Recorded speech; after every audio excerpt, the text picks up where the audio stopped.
ตกคนหาแก้วกันนะตกโดยอาจารย์อะไรที่มาสอนขอที่การบัตรบาแก้วสิริมงคลจ้าสบายดีเด้อพี่น้องเด้อบัดนี้มาเบิ่งการเดินทางเด้อบัดนี้เด้อแต่ศิลาสิพาไปก็เด้อพี่น้องพาไปพุ่นลาเนาะไปทอดผ้าป่าพี่น้อง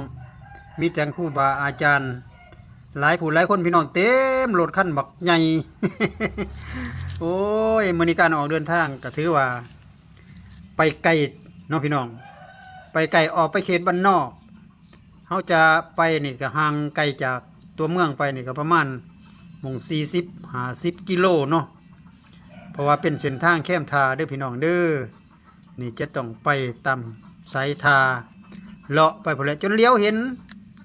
อันนี้แม่นผู้มโนเนาะ จากนั้นขบวนผ้าป่าของพวกเฮาก็ได้เดินทางเขามาฮอดครัวห้วยสมปอยแห่งที่2เด้อพี่น้อง อันนี้เป็นครัวแถวทาเด้อจะเกิดไว้ครัวห้วยสมปอยมันคือหลายหม่องแท้เพิ่นว่าเนาะอันนี้ก็มาถึงทางแวเข้าบ้าน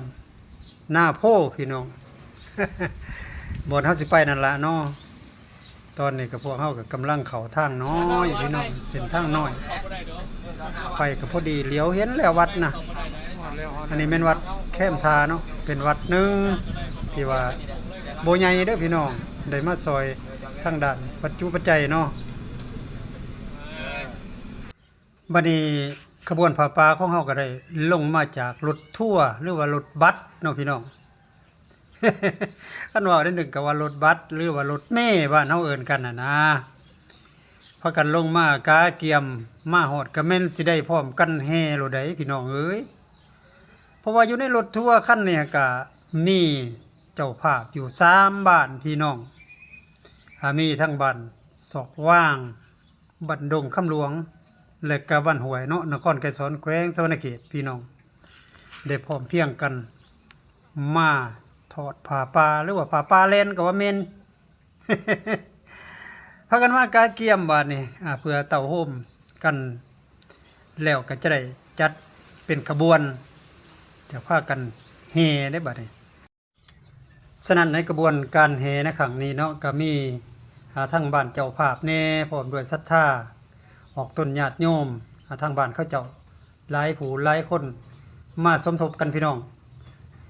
เพิ่นจึงว่าในการแห่ในครั้งนี้ก็มีสาเยอะโอ้เยอะคิวเพิ่นว่าแห่อ้อมไสว่าซั่น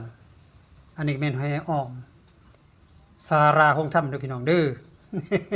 หรือว่าเฮาแจกบ้านเฮานั่นล่ะเนาะเพิ่นแกได้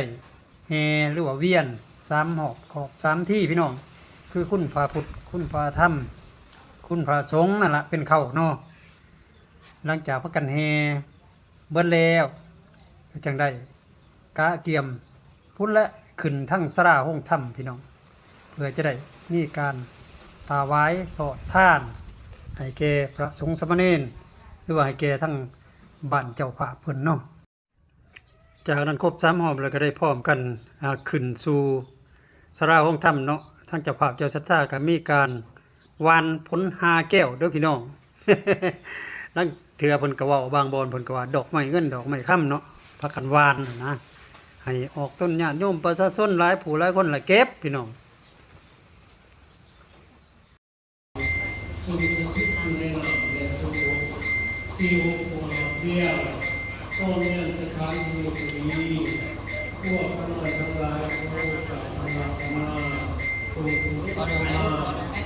เป็นประมุขประธาน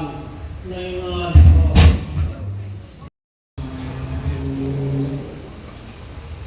อิมินาสกาเลนะขันตุทานามิตุเตนะมาหังสัมมาสัมพุทโธภะคะวะเจ้าเจ้าวาสังเกตุกัมมังปะกะตังมะยะยังสังโฆปฏิฆานันตุอาจารย์ตังกาลันตาลิสังวริวาสันหลังจากได้ถวายแล้วก็ทอดทานเป็นที่เรียบร้อยแล้วกระทั่งพวกเฮาก็แม่นได้เดินทางกลับบ้านกลับซองพี่น้องเอ้ยมาฮอดนี่ขอกล่าวคำว่าสำบายดี